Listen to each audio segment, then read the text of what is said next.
ano pang pwede nilang masabi na to counter that? Sinasabi nila, mga awol yan, mga ganyan yan. Oh, siyempre nag-awol yan. Di ba? May kanya-kanyang reason yan. Hinire sila ni Saldi. And they were hired precisely for this. To guard the kickbacks, to guard the money and deliver to Martin Romualdez, Bongbong Marcos, and Garjola. Kaya, ano ang counter dyan nila?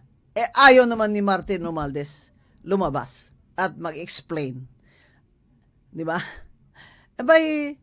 Dapat, dahil may affidavit na, di blue ribbon na ni Senator Lacson. To be fair, Senator Lacson, you should call some of them to testify in the blue ribbon so that you can refer the testimonies and recommend prosecution ng mga nagsakagkasala. Na, di ba? Kaya, at the same time, tayo mga kababayan, pwede naman tayong humusga. Dahil may sarili naman tayong mga utak at desisyon, di ba? Kung totoo ba yan o hindi. Ako sa akin, totoo yan eh. Totoo yan eh. Kaya, sa ika-40, 40 years anniversary ng EDSA, Marcos na naman ang nakaupo. Ninakawan na naman tayo ng todo-todo. At lahat ng political na enemy ay pinipersecute. Same style. Pero worst ang corruption ngayon. Dahil noon, nakasentro lang. Centralized sa kay Marcos sa kay Ferdinand. At sa mga generals. Ngayon, mga congressman mismo ang gumagawa ng budget natin, ang mismong nagnanakaw ng pera natin. Yung mga kickback nila dyan sa DPWH. Saan si Bernardo? Ilabas yung si Bernardo. NBI, ilabas yung si Bernardo.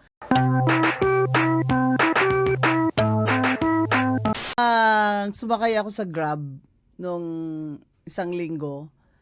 Nakita ko yung driver. Naka-on na yung radyo niya dito sa station na to. Kaya alam ko pong ang mga driver pala sa Grab at mga taxi ay nakikinig po dito sa Radyo Agila. Every Wednesday po tayo dito alas 10 ng umaga hanggang alas 11 kay Attorney Rowena Guanzon. At pag-usapan ho natin itong yung pasabog na declaration ng mga former Marines o kaya Navy nung isang araw ba yon sa kahapon sa mga 18 sila 18 na nagsabi na lahat sila ay inutusan na mag-deliver ng mali-malitang pera, mga kababayan.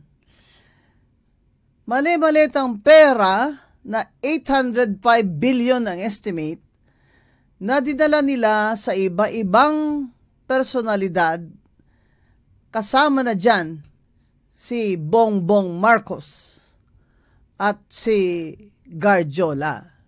At ang perang yon ay galing kay Zaldico at iba pa. Kaya itong corruption sa administration ni BBM, hindi pa rin pwedeng pakawalan natin itong issue na ito kasi wala namang nakukulong hanggang ngayon. Si Martin Romualdez nga, hindi nga nila inuusig Hindi nga nila imbestigahan ng maayos basta na lang sinabi ng Blue Ribbon Committee ni Senator Lacson na walang kinalaman si Martin Romualdez dyan. Hindi man lang nila pinatawag. Bakit ganon? Ang iba, pwedeng ipatawag. Pero si Martin Romualdez, na first cousin ng Bongbong Marcos, ay hindi pwedeng ipatawag ng Senado. Hindi pwedeng imbestigahan ng masinsinan ng ICI at i-forward na sa ombudsman at bahala na at doon sa ombudsman ay may masinsinan pang investigasyon. Ito pong pag-deliver ng mga pera, hindi po ito mangyayari kung wala po silang inuutusan na nagdadala ng pera, hindi po ba? So, at siyempre, saan po nila ilalagay yung mga pera? Alam naman po ilagay nila sa kabaong. On second thought, pwede nilang ilagay sa kabaong. No?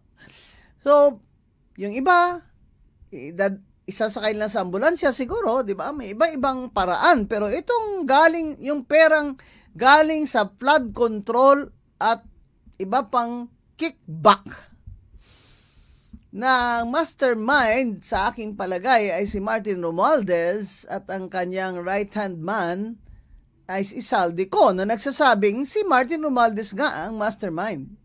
Ito po ay dinala nila, sabi ng mga empleyado nilang security, dinala nila sa bahay ni Bongbong Marcos at sa iba't iba pang personalidad. So tingnan po natin ang clip ng news diyan. Tech, pakita natin sa kanila. Kahapon po ito sa Club Filipino. May abogado po sila doon. So, pakita po natin ang... may sound ba tayo dyan sa video?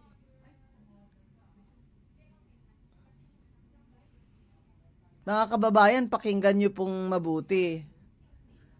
Kasi, ito po ay, tingnan nyo, grabe, binabalot na santambak na pera, Nakapag-deliver po kami. 41 Forbes po. So ito po yung bahay di umano ni Pangulong Ferdinand Marcos Jr. Yes po. Meron din po kami sa Ilocos, kasama po si Kong Saldi. Ilang maleta po yung nag-deliver sa Forbes at saka sa Ilocos? Yung sa Ilocos po is 5 maleta po. Ako po si Belnard Tube. Nakapag-deliver po kami. Sinabi ni Tube na siya mismo personal nag-deliver ng 5 maleta doon sa Ilocos. Sino sa Ilocos ang binigyan nyo ng maleta? Sino ba talaga ang taga Ilocos? Norte. Alangan naman si Chabit yan, Singson. Sino sa Ilocos Norte ang dinalhan nila ng 5 maleta na pera galing kay Saldico? Ay, alangan naman si Senator Amy Marcos yan. Diba? O kaya yung Governor Marcos dyan. Diba? Hindi naman nila district. Hindi naman yata nila district yun. Diyan, daming maleta, mamahal pa yung ibang maleta dyan, Uy, may pink, may yellow, may blue, may orange. Aba, grabe. Hindi lang maleta, may karton pa sa taas. Ayan, nasa trolley. Ay, grabe ito mga kababayan. Ito yung mga, natin, taxes natin. Ninanakaw lang ng mga animal na ito. Grabe mga ito. Yan mga kababayan, ang total na corruption na estimated total sa kickback sa flood control, ghost project saka substandard 1.9 trillion. Hindi po million, hindi po billion, trillion po, trillion. 1.9 trillion. Samantala, ang budget natin nitong 2025, ang budget ng buong pamahalaan ay 6.7 trillion. Imagine that. Sa 6.7 trillion, 1.9 trillion ang nakaw, ang kickback. Habang ang mga ospital natin ay walang libreng gamot, kulang sa mga physical therapist at mga doktor. Kaya ang pila po doon sa therapy lang ay halos 1 buwan ang pila. Yung mga batang may Down syndrome, na may butas ang puso, kailangan na ng surgery, galing pa po sila sa iba't ibang probinsya, kailangan po ng minimum 50,000 na guarantee letter sa Philippine Heart Center bago po makastart ang pag-opera. Pero itong mga walang kaluluwa na mga sakim na magnanakaw na ang big boss ay siyempre sino pa ba? 'Di ba? Pwede bang magnakaw sila? Lahat-lahat ng yung mga congressman na yan dyan, kung hindi yan project ni Martin Romualdez, yung kanilang speaker noon, na siyang pinsan ni BBM. Alam nga naman, maniwala tayo na si Saldico lang lahat ito. Ang gusto nila paniwalaan natin, si Saldico lang lahat ito. Kaya nga lumaya si Saldico. Kasi alam na ni Saldico na siya na ang tatanggalan ng ulo. Ipapalit yung ulo niya sa kanilang lahat. Ang sinasabi ni Saldico, bakit ako lang? Di ba? Bakit ako lang ang mananagot at papuputol ng ulo dyan? Kaya nilabas niya lahat. Kaya ito mga kababayan, pakinggan natin ulit isa pang clip. Yung abogado. Maganda yung explanation ng abogado nila eh. Para po doon sa mga hindi po nakapanood, ano? Sige po.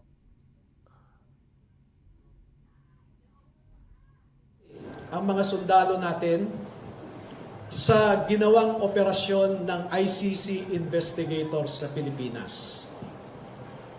Unang dumating ang mga ICC investigators sa Pilipinas noong December 2028. December of 2023. At bago mag-December 2023, ay inutusan sila na magpapalit ng peso to dollars. Dalawang maleta na ang bawat maleta ay may nilalaman na 56 million pesos. Kaya nakapagpalit sila ng equivalent to $2 million. $2 million? At Para ang saan? sabi ng mga executive assistants ni Ginoong Saldico ay pinaghahandaan daw nila ang pagdating ng foreigners. At kalaunan ay nakilala ng mga ito na ang foreigners na binabanggit ay mga ICC investigators. At nakapaloob dito na ang ginawa nila ay mag-interview ng mga witnesses na ipinapaarating sa kanila ni Sunny Trillanes. Wala silang ibang in-interview na mga witnesses kundi ang mga tao lamang na pinapadala ni Sunny Trillanes. At ibinigay kay Sunny Trillanes ang pondo para sa pag-asikaso sa mga ICC investigators na ito. Kaya naman po, lahat ng sasakyan na ginamit, lahat ng hotel accommodations ay sinagot ni Saldico at saka ni Sunny Trillanes. Mga kababayan, ito pong mga 18 na mga security ni Saldico at iba pa. May mga affidavit po ito sila. Nabasa ko po yung ilang affidavit nila. Ang ibig sabihin po, hindi naman po mag-affidavit ang tao na ang laki naman ang risk niya kung siya ilalabas. Ito mga taong ito, wala naman po silang makukuha sa paglabas nila. Ang gusto lang nila ay maisiwalat na itong korupsyon na ito. At siyempre yung iba sa kanila, sobra ng konsensya, di ba? Hindi naman ito, sabihin mo, fake ito, kasi may mga affidavit ito eh. O sabihin mo, attorney, nag-affidavit din yung sinungaling eh. Pero may notaryong nakapirma doon eh. may mga kamag-anak ito mga taong ito, hindi naman ito mayayaman. Kung habulin sila, at nangyari kay Gutesa, nasaan na ba si Gutesa? Paglabas ni Gutesa, biglang nawala si Gutesa. Nasaan na? Binayaran ba si Gutesa para itago siya? Tinakot ba ang mga pamilya nila? Kaya nawala si Gutesa? Pero this is the same testimony noon ni Gutesa doon sa Senado. At saka, kahit wala si Gutesa, nandun na yun sa record ng Senado. That is already official records, and he took an oath there. He took an oath there. That means na that is already admissible. Kahit wala si Gutesa, itong 18 na ito ay nagpapatunay na corroborated ang sinabi ni Gutesa noon na naghatid siya ng mali-malitang pera sa bahay ni Martin Romualdez sa Forbes at sa bahay ni BBM doon din sa Forbes. At yan ay siyempre corroborated niya ang sinabi ni Saldico sa kanyang part 1, 2, 3 na nilabas na video na nagpahatid siya ng 25 billion pesos kay BBM. Share ni BBM sa insertion ng 100 billion. Kung babalikan natin, ang sabi ni Saldico, yung 100 billion na yan na insertion, pahabol yun. At i-connect natin yung sinabi ni Congressman Toby Chanco na nandun siya nung sinabi ni BBM kay Martin Romualdez na kinuha nyo na lahat, wala nang natira sa akin. So, nung na-realize ni BBM na, nuunahan ako ng mga ito, ako wala. Nagpa-insertion siya ng 100 billion at tinanong ni Saldico si Secretary Amina na kay Presidente ba talaga ito? Sabi ng Secretary of the Budget, siyempre, yan ang utos niya eh. Ikaw ba kung si Saldico ka, hindi ka maniniwala sa Secretary of the Budget mismo? Na alter ego ng Presidente when it comes to the budget? Sinabi niya, insert mo dyan. Idagdag mo dyan ang 100 billion niya. Pati yung dalawang undersecretary, and I think ang isa doon, si Yusek Bersamin, na tinutukoy na nagtitext sila ni BBM ng kanyang kapirahan na kickback, tinanong pa ni Saldico. Kaya kinausap siya ng dalawang undersecretary na yan ni BBM. Kaya niya tinanong si Budget Secretary Amina. At nung tinanong niya si Martin Luther King Romualdez, sinabi sa kanya, what the President wants, the President gets. Yun. Di ba Inglesero yan si Martin Luther? Yan. So, ang sinasabi ni Saldi, maniniwala ba kayo o hindi? Ako, at this point, naniniwala na talaga ako. Kasi hindi lang nakukunik ko yung mga sinabi ni Toby, sinabi ni Amina sa kanya. Ngayon, yung mga text ni Yusek Bersamin lumabas na. At di ba, dinisclose yun ni Congressman Erice ng Caloocan na Liberal Party. At ngayon, at biglang nagtago si Martin Romualdez. You know, ladies and gentlemen of the jury, flight is an indication of guilt. Biglang nawala si Martin, oh. Nag-diet. Pagbalik ni Martin Romualdez, di mo na makilala sa kapayat, no? Grabe pala yung bilyong-bilyong perang kickback, nakakapayat pala yun. Kaya pala pataba lang tayo ng pataba. Nakakahiya, nakakainis. Alam mo, tinatawa ko lang, pero parang gusto ko nang minsan, ang sakit na sa puso itong galit ko sa inyo mga magnanakaw kayo eh. Kaya tinatanong ako ni Karen Davila, bakit daw ako laging galit?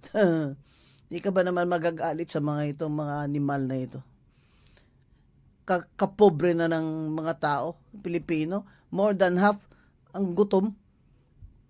260,000 walang trabaho as of December ayon sa Philippine Statistics Authority.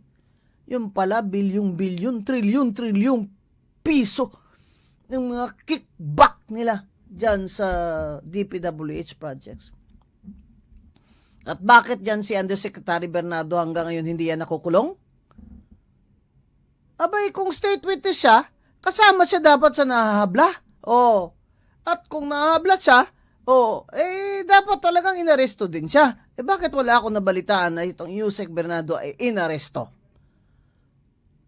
Bigla na lang NBI versus Revilla et al. Kasama si Bernardo, pero hindi natin alam nasaan si Bernardo. Ilabas nyo si Bernardo. NBI, ilabas nyo si Bernardo. I-video nyo ng live. Nasaan na si Yusek Bernardo? Dahil yan ang sabi nyo, state witness nyo eh. Pero dinidistract nyo lang kami. Kaya may impeachment, may ganito, may punta siya sa Naga, may punta siya sa Negros Occidental si BBM, mamimigay ng 1 billion na pera naman natin yan. Dinidistract lang tayo, mga kababayan. Dahil ang totoo, ninakaw nila sa kakikbakan nila. Estimate 1.9 trillion. Ang Pilipinas, napakapobre po natin. We are a poor country. Ang sabi nga, di ba, ni Cora Guidote, isang guest natin nung karaan sa TV, pagkakasyahin, magkakasya naman sana na walang deficit ang budget kung wala sana ang leakage na tinatawag sa korupsyon. I-estimate natin dyan 30% sa korupsyon eh. Tingnan nyo mga kababayan. Dyan sa DPWH budget lang, estimate nyo magkano bang budget nila ngayon 2025? Mag-times kayo ng 0.30. Yan yung estimate na nakaw. Yan ang estimate na leakage ang sinasabi. Kaya naman, salutatorya na tayo ngayon sa mga most corrupt countries in Asia. Sabi naman ni BBM, okay lang yan, hindi pa naman tayo ang the most corrupt. Hindi naman tayo daw ang valedictorian. Aba, okay ka lang dyan, BBM. Ha? Okay ka lang dyan kasi sarap ng buhay mo, no? Gigising ka lang kung kailan mo gustong gumising, eh. Kami, yung mga batao dito, gigising alas 3 ng umaga para makapaghanda na at makapagpila na sa bus. Kaya maglakad na lang pag save ng pera sa tricycle yung mga bata. Okay ka lang dyan, BBM. Kasi 3 taon ka na ng kaw. Tapos ngayon, ikaw pang hero. Ito, ebidensya ito eh. Ebidensya ito. Tingnan natin ulit yung isang clip dyan ng sinasabi ng mga 18 na security na dating Marines at Navy. Pakinggan nito mga kababayan.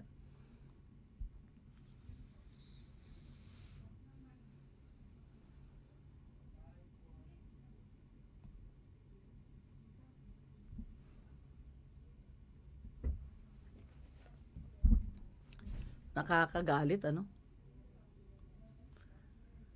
Nakakagalit. Kawawa na talaga ang Pilipinas. May 2 taon pa tayo kay Bongbong. Meron na ba, Tek? Go! Si Johnny Goodwan. Si Rodante Orbillo.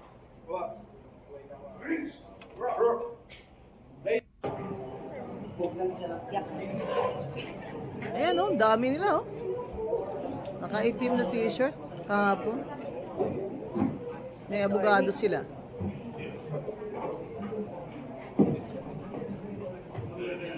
Kanina nakita ko yung mga nagrarally sa yung anniversary ng EDSA yata ngayon.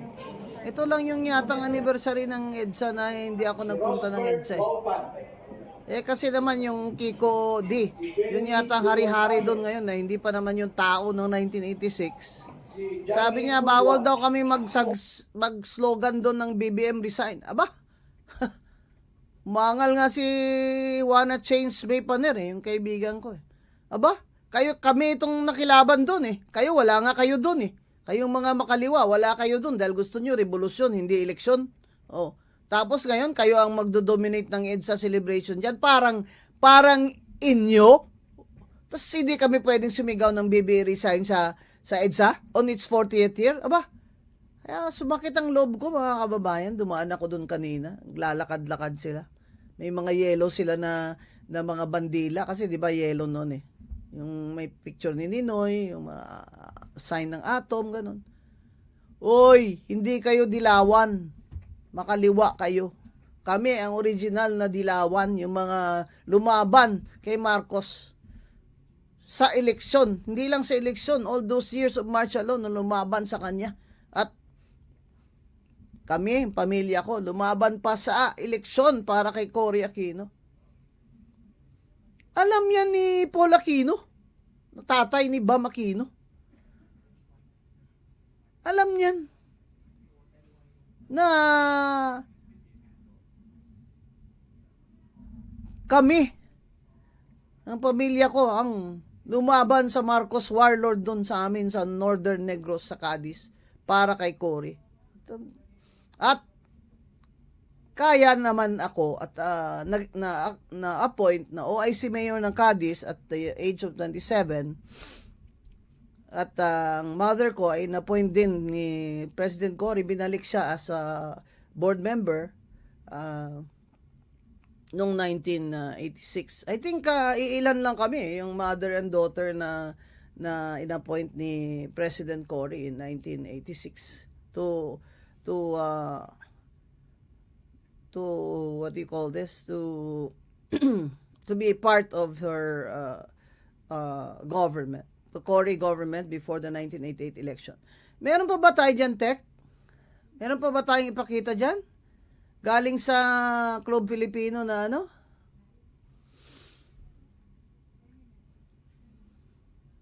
May nagsalita ba doon? Yung lawyer.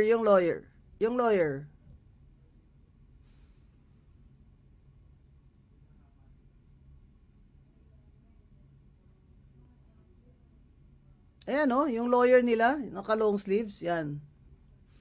Kaya itong EDSA at 40, mga kababayan, nakakaiyak ito. Ang mga sundalo natin sa ginawang operasyon ng ICC investigators sa Pilipinas. Unang dumating ang mga ICC investigators sa Pilipinas noong December Narinig na natin yan. 28. Yan yung mga kababayan. I'm sorry, Kaya na December 20. sinasabi ngayon ni Trillanes na maghahabla daw siya dahil hindi daw yan totoo. Di yun na nga. Lalabas yung mga tao, mga ex-security ni Zalde, wala naman silang pakinabang dyan. Di ba? Risk lang yan sa kanila at sa kanilang pamilya. Ngayon, ipipresyon na naman yung mga yan. Baka bilhin yung mga yan. Meron pa ba tayo dyan? Yung nagsalita yung isa sa kanila? Wala na ba tayo dyan? Alam mo yung EDSA at 40, mga kababayan, yun talaga nakakainis na nakakaiyak. Yung mga wala doon, yung pumapapel ngayon, mahiya naman kayo. Wala naman kayo doon. Ang papel-papel nyo, i-epal nyo. Hindi pa nga kayo tao nun eh. In 1986, ilang taon lang kayo, tapos ngayon kayo leader-leader dyan, sabihin nyo, hindi kami pwedeng sumigaw at mag-slogan ng BBM resign? Bakit? Inyo ba yung People Power Anniversary? Inyo ba yon? Wala nga kayo dun eh. Yung original na dilawan, kami yun. Diba? Matatanda na nga kami ngayon. Over 60 na kami lahat. That was 40 years ago. Kung 20 years old ka nun, di ba? That was many years ago. I was appointed OIC Mayor of Cadiz City, Negros Occidental by President Cory Aquino upon the recommendation of Bishop Antonio Fortich. Hindi po ako recommended by any political party. I was recommended by Bishop of Bacolod, Antonio Fortich. Ayoko nga sana eh. Kasi di ba bata pa ako. Sabi ko yung sister ko na lang, Bishop. Yung sister ko na lang. Siniwan ko yung law practice ko sa Accra eh. Para lumaban dun eh. Naku, tutukan ng baril dun sa amin sa Cadiz. Walang Facebook dun, ng war dun. Kampanya dun, tutukan yung mga Namprel. Sinutukan niya ng baril dito sa noo. Ng Armalite. Buhay pa yung mga yan eh. Buhay pa sila. Si Billy Kilayko sa Bacolod, si Cheng. Buhay pa yung mga nag-Namprel. It's 40 years ago. They're all over 60 now. Tapos ngayon, sabihin nyo sa amin, sa EDSA at 40 ngayon, anniversary, bawal kami magsigaw ng BBM resign. Bakit? Kasi kayo, makaliwa kayo.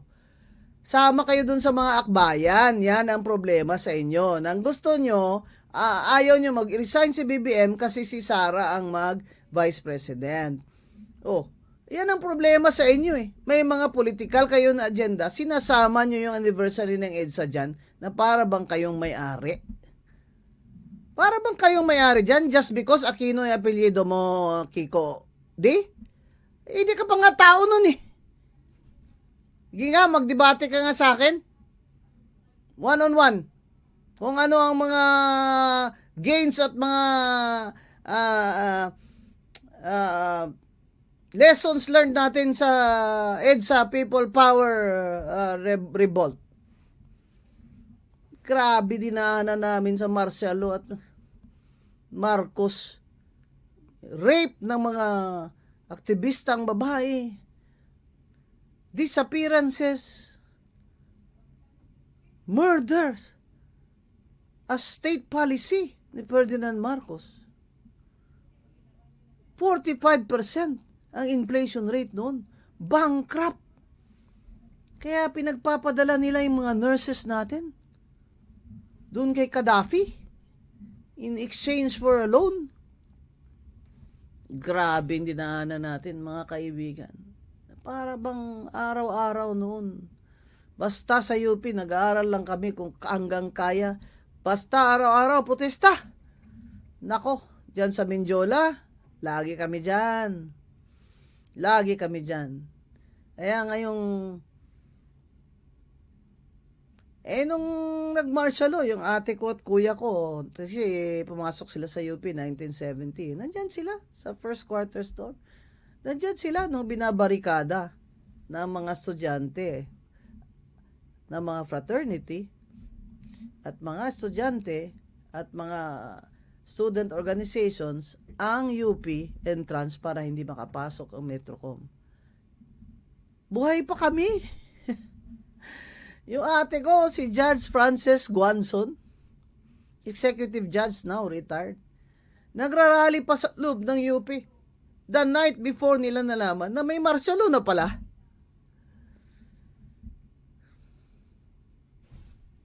Kaya kayo dyan, na sinasabi nyo hindi kami pwedeng mag-BBM resign na slogan dyan, dahil kayong mga kaliwa kayo na mga align kayo sa akbayan, dahil ayaw nyo lang na si Sara ang mag-vice president. Mga bulok kayo. Yung mga utak nyo, bulok. Hindi kayo dapat mamuno sa bansa. Hindi kayo ang dapat mamumuno sa ating mga kabataan ngayon. Yung napakasakit sa amin, sa generation ko, na lahat ng pinaghirapan, lahat, mahantong lang tayo sa ganito. Corruption na naman ng another Marcos administration. Tapos kayo, okay lang? Hindi BBM resign? Kasi baka si Sara ang uupo. Yun ang constitution eh. Di ba? Yun ang sinabi ni former Justice, retired Justice Antonio Carpio. That's a constitution. Pag nag-resign ang presidente, the vice president will assume office. In fact, during a temporary incapacity, kung yan si Bongbong ay under anesthesia, nasa konstitusyon na immediately the acting president will be the vice president. The vice president shall be the acting president without any act on the part of Congress. Pag temporarily incapacitated siya, pag nag-surgery siya. Kaya dapat ilabas nila sa atin ang state of health ni Bongbong at araw-araw dapat ipakita nila na talagang buhay yan. Pupunta siya ng New York. Paano natin alam kung doon pala siya nagpa-surgery? Hindi ba? Ay, mga kababayan, itong people power na pinaghirapan 40 years after, Marcos na naman ang presidente. Massive corruption na naman. Kahirapan na naman. Inflation na naman. It's the same thing as his father's term during martial law. Sabihin nila, mabait yan. Ano mabait? Mabait ba yan? For political reasons, gagawin niya ito mga ito lahat. Why do you think, mga kababayan, na kinamkam nila ng todo sa kickback yung budget ng 2024 at 2025? Para sa 2025 election. Para manalo lahat ng congressman nila at party list nila. Tingnan nyo, 3. Si Martin Romualdez, anak niya at asawa niya. Na 4th term na yung asawa niya. That's already violates the Constitution. Nandyan pa rin siya. Si Yeda Romualdez. Pero, ang kapal na mukha nila. Kaya, we are up against evil people. That is why, hindi tayo pwedeng tweetams dyan. Kasi yung iba dyan, tweetams di ba? Kalaban mo evil, demonyo, magnanakaw, tweetams ka pa. Hindi na, mga kababayan. Hindi na. Yan ang sinasabi ko. They were preparing for the 2028 elections. Na lahat sila mananalo, in place sila. Tingnan mo kung mamali sila ng boto, di ba? Tag 3,000 pesos, ganyan. Bakit? Kasi hindi nila pera yun. Ninakaw nila yun sa atin. Ninakaw nila sa ating mga taxpayers. Ultimo vendor ng buko dyan sa daan at mais, nagbabayad dyan ng tax sa VAT. Pag bumibili sila ng gatas, may VAT. Pag bumibili sila ng gamot, may VAT. Unless senior sila. Tayong lahat, tinatax ng gobyernong ito na ninanakaw lang din nila. Kaya yung deficit sa budget, hirap na yung Secretary Recto. Kaya utang ng utang every year si BBM. Yun, nag-float na naman ng treasury bonds. Nangutang na naman. Nangutang na naman sa ating mga Pilipino na may mga pera.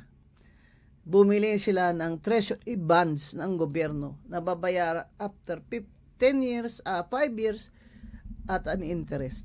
Utang yan. Ibig sabihin, di pa tapos si BBM sa pangungutang para i-corrupt lang din nila. Yan ang problema talaga na ayaw ko manahimik.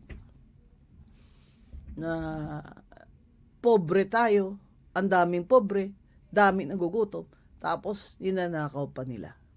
Tapos yung bang astang hindi pa sila nagnakaw. Bakit ngayon walang nakukulong? Si Martin Romualdez hindi nakukulong. Si Garjola ng CWS party list dyan sa Batangas, hindi pa nga na-warrant of arrest. Sa lahat ng mga disclosure, Garjola lumalabas Dito sa 18 na former security ni Saldico, na ginamit nila sa pag-deliver ng bilyon-bilyong pera, si Garjola din lumalabas ang pangalan Bakit ba hindi pwedeng galawin yan si Garjola? Dahil baka si Garjola din ay mag-squeal, di ba? Mag-squeal din siya. Kaya, yung pinalayas nila si Saldico para hindi dito ma-interview, na-realize ni Saldico na talagang siya lang puputulan ng ulo. Kaya na siya lumabas. Eto mga kababayan, suportahan natin itong mga ex na Marines at Navy na ginawang ex-security ni na Saldico.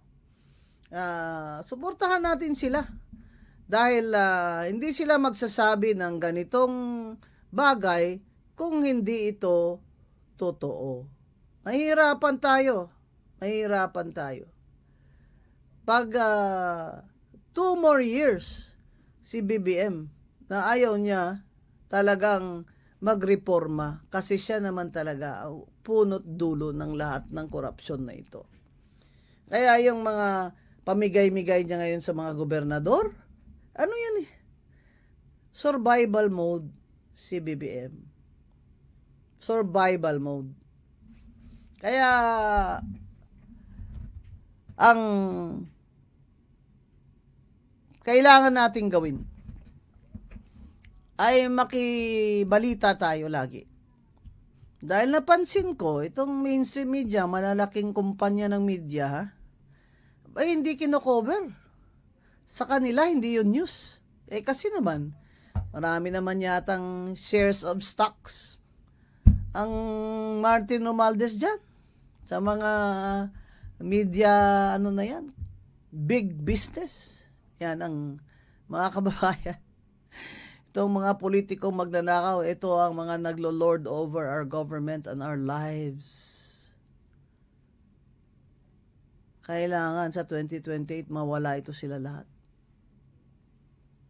Kailangan sa 2028 mapalitan ito sila lahat. That's the only way maka-reset tayo kung ayaw mag-resign itong BBM na ito sa 2 years. Ayan oh. May testigo na nag-deliver sila ng lahat ng kikbakan sa bahay ni BBM at ni Martin Romualdez. At kay Garjola pa daw, di ba? If I'm not mistaken. Ano pa ang pwede nilang masabi na to counter that? Sinasabi nila, mga awol yan, mga ganyan yan. Oh, siyempre nag-awol yan. Di ba? May kanya-kanyang reason yan. Hinire sila ni Saldi. And they worked hard precisely for this. To guard the kickbacks, to guard the money and deliver to Martin Romualdez, Bongbong Marcos, and Garjola. Kaya,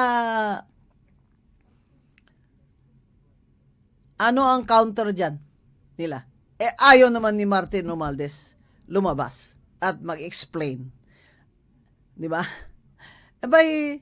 Dapat, dahil may affidavit na, di blue ribbon na ni Senator Lacson. To be fair, Senator Lacson, you should call some of them to testify in the blue ribbon so that you can refer the testimonies and recommend prosecution ng mga nagkasala na, 'di ba? Kaya at the same time, tayo mga kababayan, pwede naman tayong humusga. Dahil may sarili naman tayong mga utak at desisyon, 'di ba? Kung totoo ba 'yan o hindi. Ako sa akin totoo 'yan eh. Totoo 'yan eh. Kaya sa ika-40 years anniversary ng EDSA, Marcos na naman ang nakaupo. Ninakawan na naman tayo ng todo-todo. At lahat ng political na enemy ay pinipersecute. Same style. Pero worst ang corruption ngayon. Dahil noon nakasentro lang, centralized sa kay Marcos sa kay Ferdinand at sa mga generals. Ngayon, mga congressman mismo ang gumagawa ng budget natin, ang mismong nagnanakaw ng pera natin. Kaya, tayo ba, tutulog-tulog lang? Tapos sabihin mo, parehas lang naman yan sila lahat. Kahit sino ba po dyan, magnanakaw din yan sila. Kapatid, mga kababayan, sa 2028, baka wala ka ng, wala ng trabaho, mga anak mo, pinagkakayod mo ngayon, gumagapang ka, umuutang ka, pambayad ng tuition, pamasahe, baon, tapos wala ng trabaho. Wala ng trabaho dahil wala ng mga negosyo, wala ng foreign investment, wala na ring nagninegosyo na bago ng mga Pilipinong may pera. Dilalabas na nila ngayon sa Vietnam o sa China ang mga factory nila. Ano pang negosyo? Ano pang trabaho ang papasukan ng anak mo na nag-major sa criminology? Na nag-major sa Nag-major ang anak mo sa hotel and restaurant management. Wala namang bagong mga hotel. Wala na ring bagsak din ang tourism natin. Kaya, siyempre, nagre-retrench din yan sila. Nagtatanggal din sila ng empleyado kasi lugi sila. Yan ang epekto ng corrupt na administrasyon ni BBM. Yan ang epekto sa mesa mo, sa bahay natin, na yung pagkain natin ay pakonti ng pakonti dahil yung kinikita nyo ay hindi naman lumalaki. Wala nang bagong trabaho.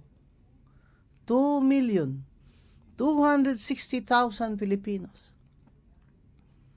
as of December 2025 ang walang trabaho.